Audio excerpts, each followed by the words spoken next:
Hello and welcome to Liberty Nation's LNTV. I'm your host, Mark Angelides. And today I'm joined by Liberty Nation's Legal Affairs Editor, Mr. Scott DiCossenza. Welcome, Scott. Thanks for being here. Thank you, Mark.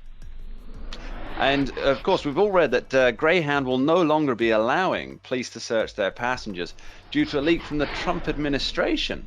So, Scott, what was the leak and what's the change?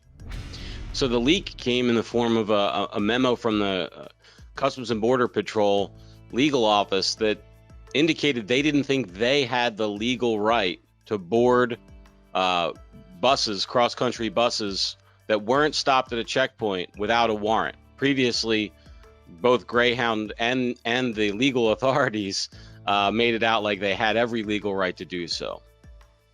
Okay, and the leak came out, and therefore Greyhound has now agreed with what the leak says, that they don't actually have the legal authority to do so. Is that correct?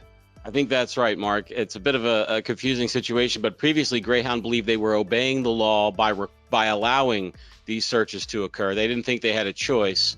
They didn't get a judgment from a higher court, and they were following the administration guidelines, which said they were bound to do this by law. But since the leak came out, which shows that the administration itself believes they're not bound, then they have said now they will not continue to allow it.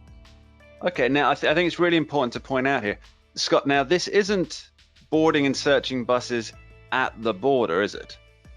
No, Mark, this is boarding and searching buses all around the United States. Unfortunately, we have this wacky rule whereby the Customs and Border Patrol believe that not only are they able to enforce border laws at the border, but anywhere within 100 miles from an international border. And of course, if we look at a map of the United States and then place people on that map, most people or some huge minority anyway, at least of people, live within 100 miles of an international border. It's important to remind everybody, Mark, that the international border is only a few miles away from any ocean that they're on. So when we look at the seaboards and all the people that have amassed there, left and right, that's so many Americans.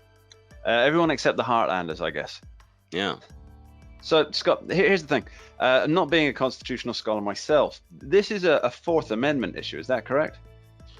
Well, it's complicated, but I see it as a Fourth Amendment issue, yes. And that is how I think most liberty activists see it, which is that the Customs and Border Patrol should not be operating in the interior of the United States. And I think most of us would define that as anywhere besides immediately at a border. I mean, we're not talking about 100 yards away from a border, but the idea that 90 miles inside of a border that we would see Customs and Border Patrol checkpoints, for instance, is anathema to most the vision of liberty for most of us, I think, Mark.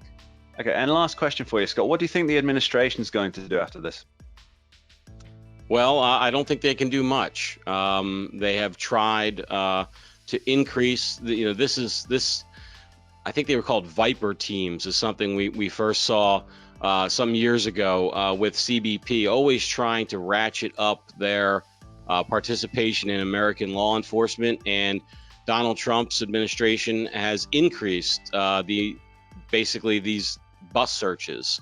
And I think that they're just going to be full stop. They can maybe try to go ahead and do it anyway, and we'll see if the courts have to weigh in. But for right now, they have said through this leak that they don't think they have the legal right to do so, and Greyhound's calling them on it. Many thanks to you, Scott. Thanks for being here. Thanks, Mark. And thanks to you at home. Hi, folks. Lisa K. Donner here, editor-in-chief of LibertyNation.com. We hope you enjoyed watching this video, maybe even learned a thing or two. If so, please take a moment and subscribe to our YouTube channel right down there in the corner. Thanks so much.